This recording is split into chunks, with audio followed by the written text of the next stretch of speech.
Muito bem, vamos prosseguir, né? É muito importante, pessoal, né?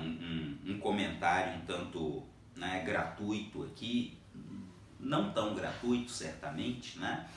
Mas considerando toda obscuridade da nossa reflexão em relação a um tema tão relevante, né? Tão imprescindível e que com tudo que a nossa história nos mostra, tão pouco explorado, tão pouco reverberado no nosso contexto, né? Histórico, político, social, enfim. Não se esqueçam, né? Eu, apesar de trazer diagnósticos que são sempre tristes, sombrios, desestimulantes, né? Lembrem-se que a reflexão, essa nossa reflexão, ela se pauta na matriz crítica de análise social. E a gente não pode se deixar levar, se deixar desanimar, porque para além do diagnóstico, nós temos que trabalhar com as prognoses, né? Então, realmente não tem como negar, o diagnóstico é muito delicado. Esse momento atual de ampla erosão, corrosão ou desconstituição, né, de direitos, erosão e corrosão de políticas públicas que culminam, né, na desconstituição de direitos, esse panorama ele é realmente muito pesado, mas é sempre o diagnóstico, né? E a gente não pode esquecer, né, é o convite que reitero, né, todos nós na nossa vida profissional, né, de alguma maneira comprometida com direitos e garantias fundamentais e humanos, não podemos, né, nos frustrar a ponto de não ter energia para propor uma alternativa emancipatória, né? E acho que isso é o mais importante para todos nós que buscamos tratar seriamente desses problemas que são gigantes, né?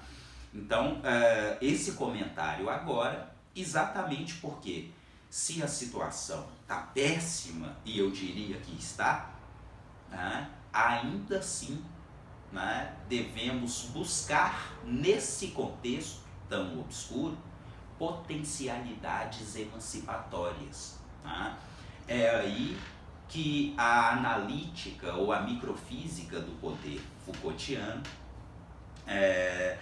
me parece ainda mais interessante, porque para além do diagnóstico, né, das sociedades disciplinares, das sociedades de normalização, da biopolítica, enquanto um poder de fazer viver e de deixar morrer, né, diferentes parcelas da sociedade, o racismo de Estado, além disso, que é um diagnóstico bastante entristecedor, Foucault, enquanto analista crítico, ele nos leva de novo à percepção da microfísica do poder. Lembrem da grande chave: cada um de nós, com os nossos corpos, polos que reproduzem relações de poder.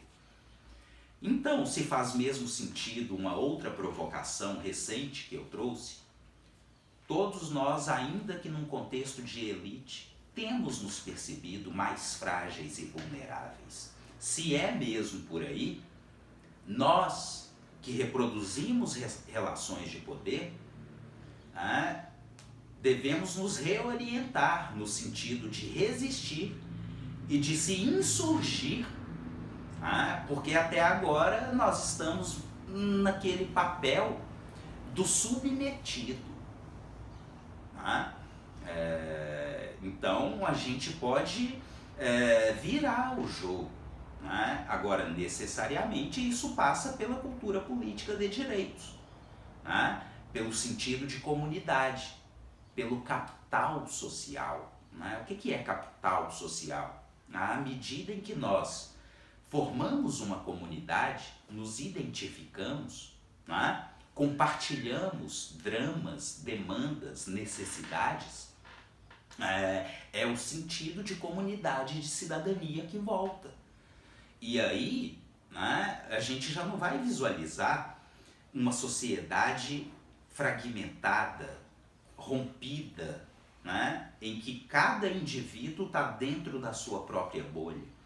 Aí é o sentido de comunidade, é o elemento do empoderamento.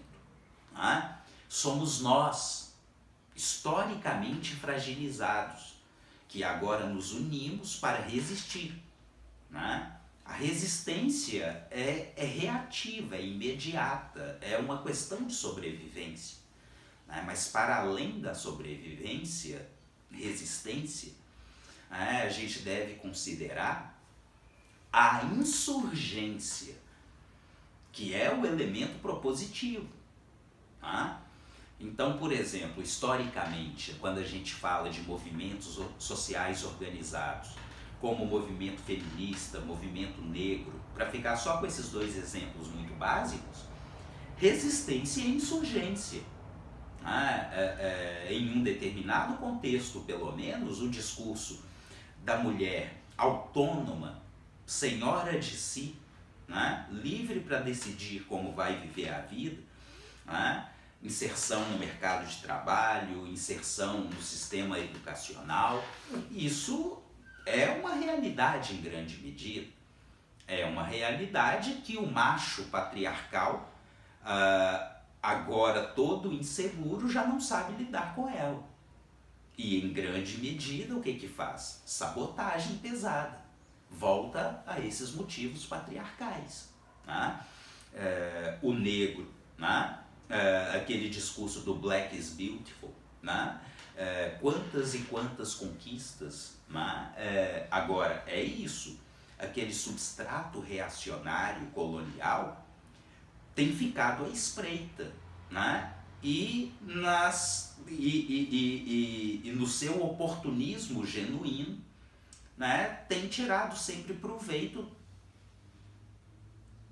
se mostrando nas brechas, né, nas vagas, e assim chegamos ao quadro contemporâneo. Né? Porém, então, percebam que o substrato da analítica do poder traria, né, analiticamente, traz um elemento de prognose para que possamos, a partir disso, alterar o panorama. Né?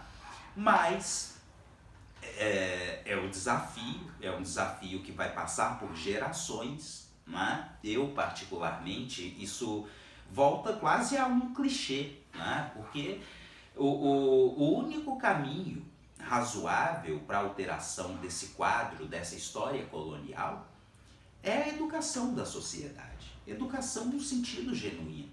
Tá? O que é muito distante da nossa realidade, seja de forma ampla quando pensamos no sistema de educação, seja quando pensamos na educação ou formação jurídica. Né? Então isso nos interessa muito diretamente, porque em termos hegemônicos, na sociedade brasileira particularmente, né, talvez não haja formação jurídica, talvez o que haja seja deformação jurídica. Né? Pois se os cursos de direito em termos gerais não são coerentes com as diretrizes constitucionais, né, que apregoam um ensino superior caracterizado pela indissociabilidade entre ensino, pesquisa e extensão, o grosso da formação jurídica, para mim, deformação, exatamente porque se esgota no ensino. Então, né, não é a primeira vez que eu comento, os agentes jurídicos, em termos gerais, são técnicos, né? Conhecedores dos artigos de leis contidos nos códigos. A própria Constituição tende a ser um objeto exótico, que não compõe a rotina de trabalho. Né? Pensar no direito internacional dos direitos humanos, então, coisa surreal. Né? E aí os problemas? Porque todos vocês sabem muito bem, né? O direito internacional dos direitos humanos é extremamente acessível. Né? A gente pode provocar uma discussão na Comissão Interamericana de Direitos Humanos a partir de um e-mail. Tá? Agora, para o grosso da comunidade de agentes jurídicos, o que está em questão, o horizonte, não vai além do Código Civil, do Código Penal e dos códigos de processo, seja civil ou penal. Né? É aquela rotina forense muito complicada, enfim, não é o caso de entrar nisso nesse momento, mas vejam, né? Se a gente pensa seriamente em políticas protetivas de direitos, isso tem que impactar diretamente, né? Nas matrizes curriculares dos cursos de direito. Né? Uma das grandes conquistas de todo aquele processo, né, que traz os programas nacionais de direitos humanos foi o Plano Nacional de Educação em Direitos Humanos, extremamente promissor. Né? Mas nós, com a nossa cultura colonial e não com a nossa cultura política de direitos, de alguma maneira silenciamos aquilo, não repercutiu ainda. Mas essas são normas válidas no Brasil de hoje. O terceiro Programa Nacional de Direitos Humanos, tecnicamente, é válido, apesar do esforço do próprio governo, do amplo desmonte, né, dos departamentos, secretarias, enfim. Né, nós, enquanto sociedade, podemos, né, resistir e nos insurgir em relação a isso. Né? Bom, agora eu ainda, né, entrei em outras considerações e até o momento, né, o que eu pretendia fazer inicialmente, falar de uma forma mais direta da contribuição do BEM-B, Achille BEM-B, né, com seus conceitos, né, um deles já bastante conhecido, que é o conceito de necropolítica, e um outro mais recente, de um trabalho mais recente, que é a questão do brutalismo, né? E conectar esses conceitos com as distopias contemporâneas. Né? Então, vamos fazer isso na próxima videoaula.